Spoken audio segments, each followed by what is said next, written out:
Plus, I want to show you guys how to go about lining the tin. So you get some parchment paper or greaseproof paper. This one is called cooking and baking paper. It's all the same thing. Some people do this. Don't do that because the top and the bottom are two different sizes in some cases. So put it right to the edge. And it's going to save your paper too. So you put it right to the edge on both sides. Okay, make sure you can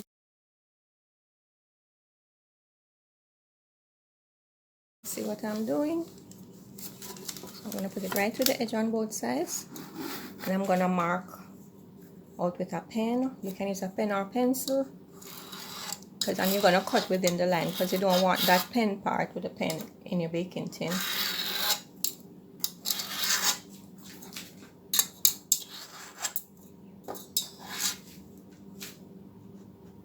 And the next step, you just cut it out. So I just give it a rough cut first. A square. Save my edge. Don't waste paper.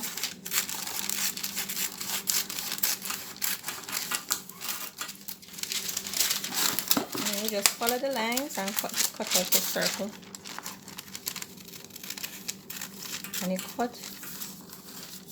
cut within the line.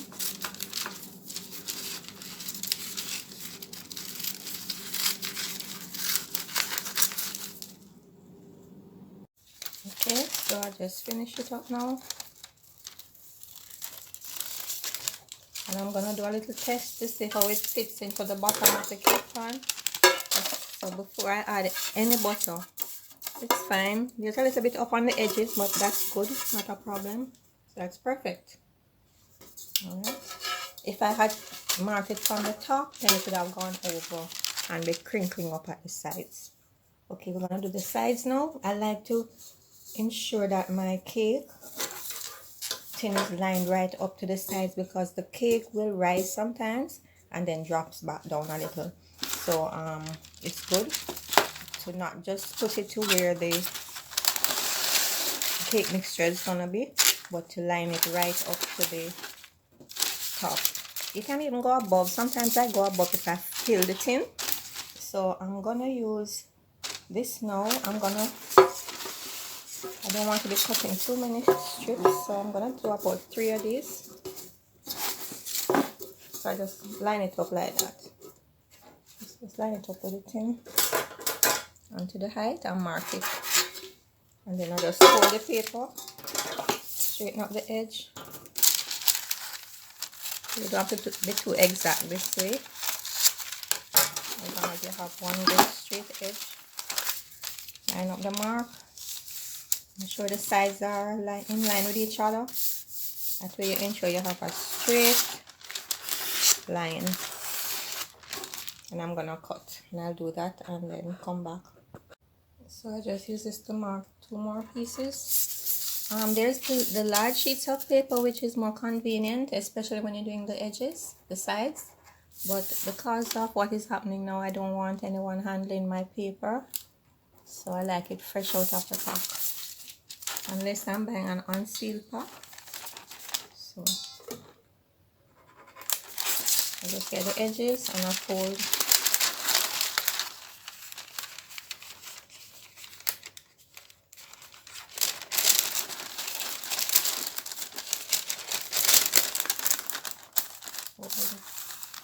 Mark and cut.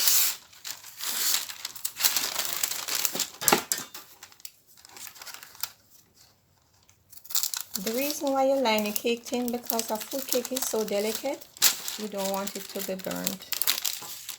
And it also, if it's not gonna be, when you sometimes it does happen when you're taking it out of the tin, pieces can break off. But most times I find if you line it pretty good, if you grease it pretty good, you should be okay. But especially on the bottom, you don't have to do the sides because you can use a knife to go around the edges on the side. So, but what I like with it's like when you put the paper on the sides of the tin, it's like it holds the cake in place on the rising process. it doesn't take it away from the sides as when you just use the tin alone, and it makes your cake rise better in my opinion, because the cake's not to stick onto the paper somewhat when it's rising. That's a lot of detail, but I'm very detailed.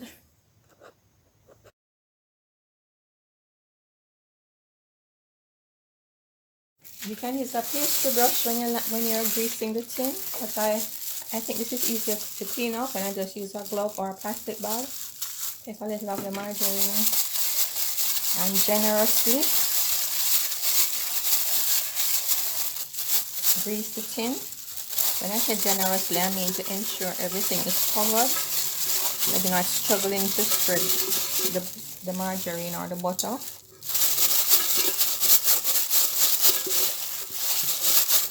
And you want it to be enough to let the paper hold on, stick onto the side. If you don't grease it enough, the paper will fall down before you put in the cake sometimes. Okay, so that's fully greased.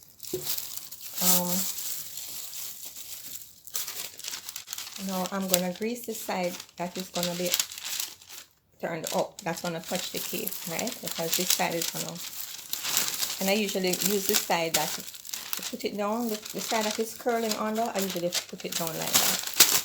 That way when I put it in the pan, it won't curl up. So I'm gonna do this, and then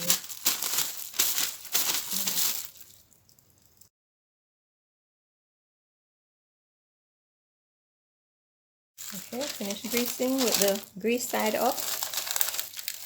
Put the paper into the pan. So we have to add some.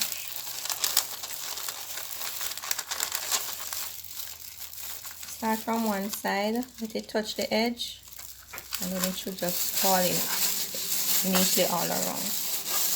Let me just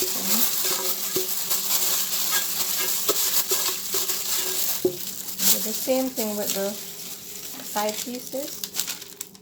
So let's go like that.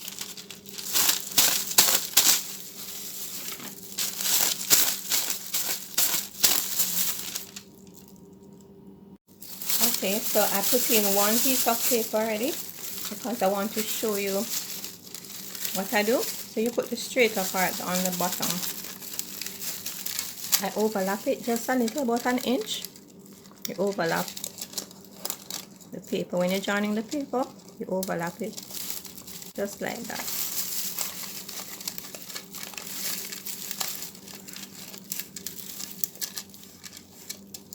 So I have one little space left, so I'm gonna put in another piece of paper, and then it will be fully lined, and then we're ready to bake our cake. Okay, so we have one little piece of little space in between. So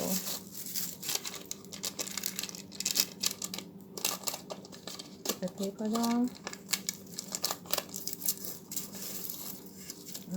Ensure you press the edges along each side because you don't want the cake mixture seeping underneath the lining. And smooth the bottom. Ouch.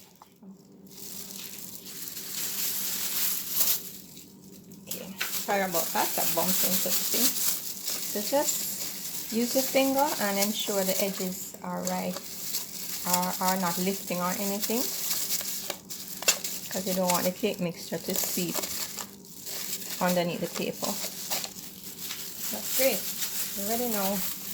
We're ready, and our gone is gone. Okay. I'm gonna you can actually lift up the tin and pour it in. I don't like to do that. It's just, I'm more in control when I just use a cup and pour it in.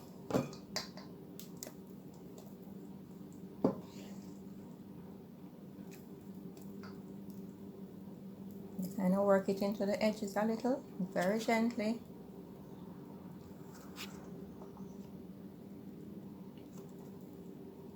Just use the cup to push it into the edges. So you could make a thick cake. The thing I don't like about a thick cake, it takes really long to bake. If I'm gonna make a thick cake, I use 2 layers, and then I put some filling in between, like some rum buttercream frosting in between. So I don't like my cake too thick. It's nice when you see it, but it takes a long time to bake. And many times when you're baking late in the evening, you're gonna be up waiting for the cake to finish bake, and that's when a lot of people fall asleep and the cake end up burning. This is gonna put a timer on it.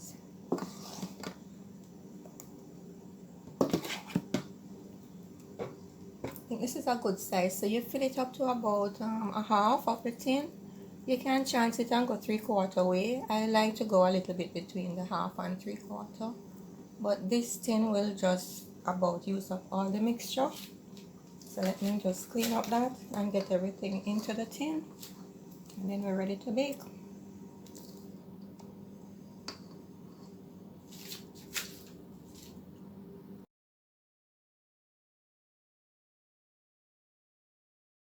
This cake tin is a 9-inch tin, so you could use an 8-inch, but it has to be, this is about 3 inches high, right? So you have to use it. It's about, and it's a 9-inch across, right? It's a 9-inch. Right. I'm gonna take the cake out of the pan now. I'm gonna turn it upside down first, so I want to ensure the top doesn't stick to the surface of the container or the surface I'm putting it on. So I'm putting some plastic wrap on it. There we go. So I'm gonna put this cutting board on it. You can use a flat plate, but I'm gonna use this cutting board. And turn it over like that. And you just lift it off, ensure the cake is, that's it. And luckily, normally we have to peel off the back paper from the cake, but it didn't stick to the cake, so that's a good baking paper I got. So now I want to put it on my cake stand, so I'm gonna turn the cake stand upside down, ensure the cake is in the center of it. Put my hand underneath the cutting board or the plate or whatever you decide to use, and turn it over.